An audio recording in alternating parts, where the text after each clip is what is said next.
ავტომობილი. რა თქმა უნდა, ახალი. ხო?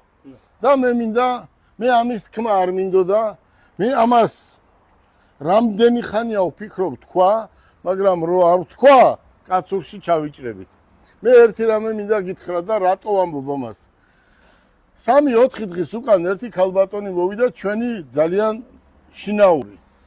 აი ამ ქალბატონს ვიღაცისთვის მეუცია რომელიღაცა კომპანიისთვის ფული და ჩამოუყვანიათ რაღაცა ავტომობილი არ მინდა სახელი რო თქვა. წარმოიდგინეთ, ჩვენთან მოიყვანა რაღაცა გაფუშტა. უყურეთ, ჩვენ ნახეთ გიორგი ერთი რამ. მერაბი, მოდი. სვიადი, მოდი. აი ბიზნესი რა არის? მაგრად უნდა იცოდე ავტომობილი. როგორც ავტომობილს შევხედე, არ მომეწონა. თუ არა და 3 წლის მანქანა იყო და გადახდილი ქონდა $29,000. და უყურე რა გამოდგა. ცხვირი ავტომობილის გამოდგა დუბაიდან მოტანილი ცხვირი. უკანა ნაწილი გამოდგა ამერიკიდან მოყვანილი. მოტანილი. აქ სადღაც შეუერთებიათ, გადაუღებიათ და მისცეს იმ კაცს დააკავეს ხელში რა კარგ ავტომობილს გაძლევო. ეს ერთი. მეორე მთავარი ავტომობილისთვის რა არის? თუ ფული გააქვს, წადი და იაფიანი ავტომობილი იყიდე და ახალი იყიდე. არ იყიდო ეს დანამტვრევი ავტომობილი და რატომ?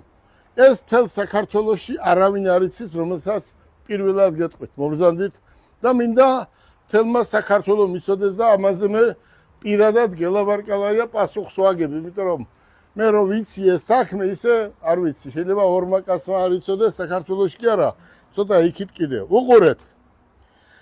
მთელ საქართველოს მოსახლეობას ვეუბნები და პასუხს ვაგებ ჩემ სიტყვაზე.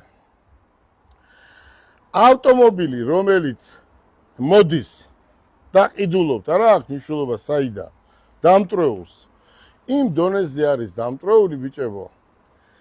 რო შემოდის ეს ამდენი ნაგავი ავტომობილი 10%-ში 10%-ში ვისაც უნდა დავენიზლეები 10%-ში შიგნით კაცი არის მკვდარი. და უბედურება რა არის? მანქანაში სადაც ადამიანი კვდება იმ მანქანიდან სულს ვერასდროს ვერ გამოიყვან. და ჩვენ გვაქვს აქ ხიმჩისკა და რავი წმინდავენ. რა არ მოიტანეს, მაგრამ სულს ვერ წმინდავენ. მეორე, ჩანაძი